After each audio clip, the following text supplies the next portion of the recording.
The senator from Massachusetts is recognized. Thank you, Mr. President. Mr. President, I rise today to speak on a matter that should not require clarification. In the United States of America, no president, Republican or Democrat, serves more than 2 terms. That is not a suggestion. That is not a tradition. That is the law of the United States enshrined in the United States Constitution. Yet, once again, President Donald Trump is openly suggesting that he should have a 3rd term. In an interview with NBC News, he was asked directly about his repeated comments on seeking a 3rd term. This time he left no room for doubt. He said he was, quote, not joking about a 3rd term. Not joking. So let's be clear. This is not the first time Donald Trump has toyed with the idea of clinging to power beyond what the Constitution allows. He has mused about serving 10 or 12 or even 16 years. He has floated the notion of repealing the 22nd Amendment. His supporters have worn T-shirts, Trump 2028. His allies have spread the baseless notion that he was owed extra years because of supposed injustices against him. And each time, when confronting his defenders, members of this very body have dismissed it as a big joke. But the man himself has now made it clear he was not joking. So why are congressional Republicans still pretending that he was joking? Let's review what the Constitution actually says.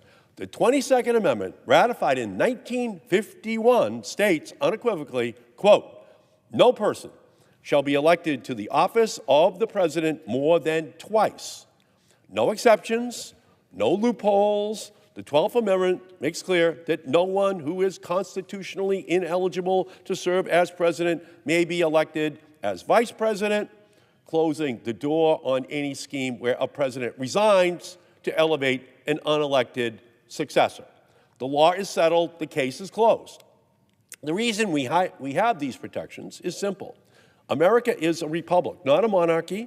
The people's power is enshrined in the peaceful transition of leadership. George Washington, he set the precedent of serving only 2 terms.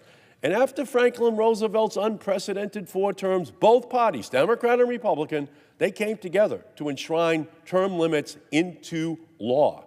The George Washington tradition into law. Every president since, Democrats and Republicans alike, has respected this safeguard until right now. What we are witnessing is the continued erosion of constitutional order, met not with outrage from Republicans, but with shrugs and chuckles and excuses. And those who claimed he was joking before now claim he is joking still after he says he's not. That's in violation of his own explicit statement that he's telling the truth. They are not just enabling a man's delusions of infinite power, they are setting the stage for something far more dangerous, the normalization of sedition.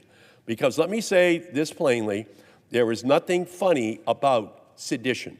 There is nothing amusing about a former president who incited an attack on this Capitol, now openly fantasizing about defying the Constitution to remain in office. There's nothing humorous about members of Congress excusing, enabling, and covering for a man who has already demonstrated his willingness to subvert democracy for his own personal gain. So at this moment, I will ask the Senate to take up and pass by unanimous consent my resolution making clear that what should already be obvious, that under the 22nd and 12th Amendments to the Constitution, Donald Trump is ineligible in any future election to be elected as vice president or president of the United States or to serve as president beyond the conclusion of his current term. The resolution, incredibly simple. It says that the 12th Amendment to the Constitution states, quote, no person constitutionally ineligible to the office of president shall be eligible to that of vice president of the United States.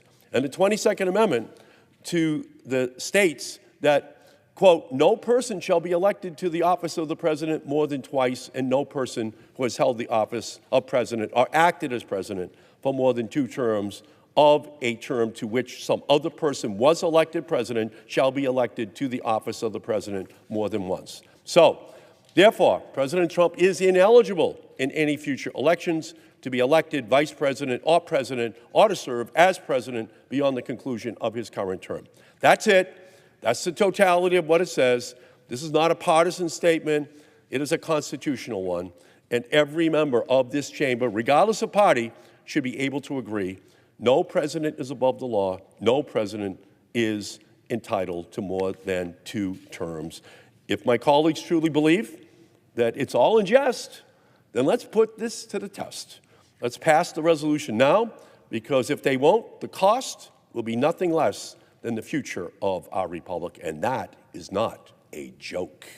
So with that, as if in legislative session, and notwithstanding Rule 22, I ask unanimous consent the Senate proceed to the consideration of S-Res 154, which is at the desk, and further, I ask that the resolution be agreed to and the preamble be agreed to and the motion to reconsider be considered made and laid upon the table with no intervening action or debate.